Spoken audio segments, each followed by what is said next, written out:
Second one I visited, and this one sits up on top of a hill outside in the middle of a hollow.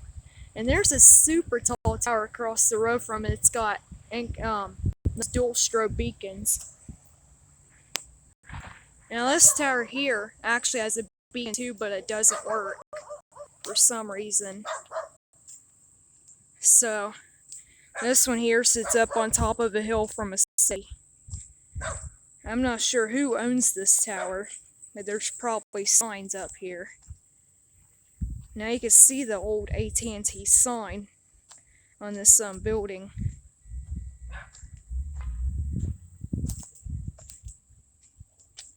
Yeah, there's the old AT&T sign. And here's the building. So I'm going to take you guys out back to the tower.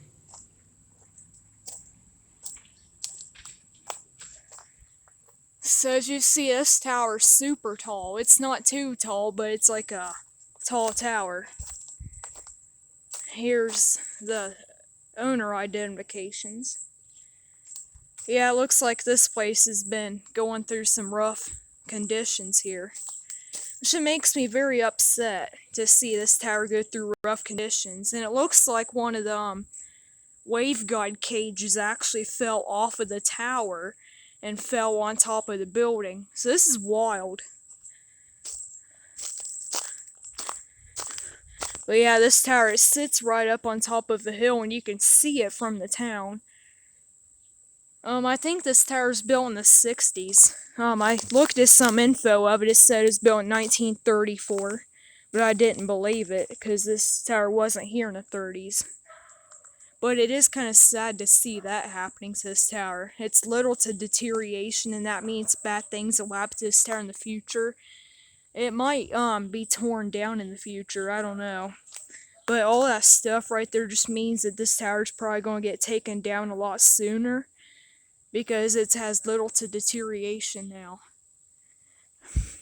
I'm going to take you guys over here where you can see the top of the tower. But yeah, I just filmed a cement long lines tower not too far from here. It was up on top of the hill too.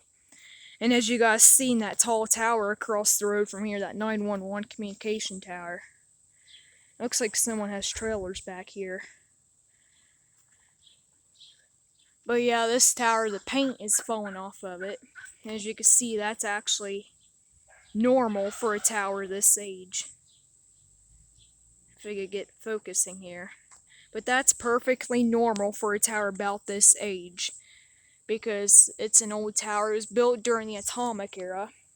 I'm not sure if this tower used to have incandescent beacons. But I do know it has a white-only strobe on the top of it. Those single white-only beacons. I think it was an FT307 or something. But it wasn't flashing when I got here for some reason. So yep, this one sits on top of a hill.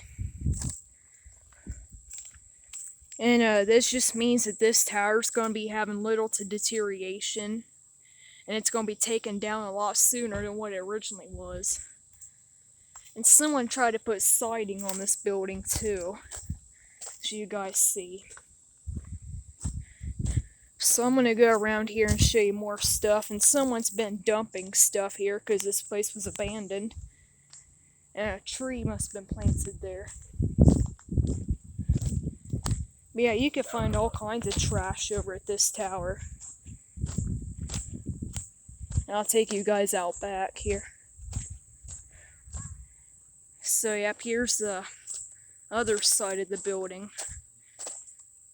Siding is falling off from it. And there's the tower out back.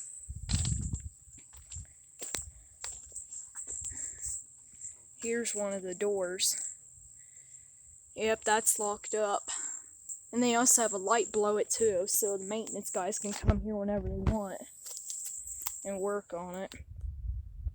And there's one of the intake vents, which would have filters to prevent any radiation from getting in during the bomb attack.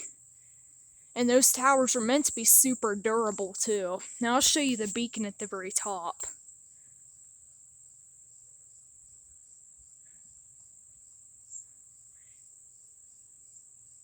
It looks like the beacon might be opened or something. But yeah, this tower, it's kind of sad how this place is falling apart, you know. Wish that tells me this site might get taken down a lot more sooner. And here's another intake vent. I'll see if we can see inside the building. Nope. But yeah, this tower's built in like the atomic era, so these buildings, the intakes on them had to be filtered before any radiation would get inside during the nearby bomb attack or whatever. Someone left a saw blade here. That's part of the illegal dumping here. But yeah, this place used to be a yard, like it was mowed every time, but someone just gave it up.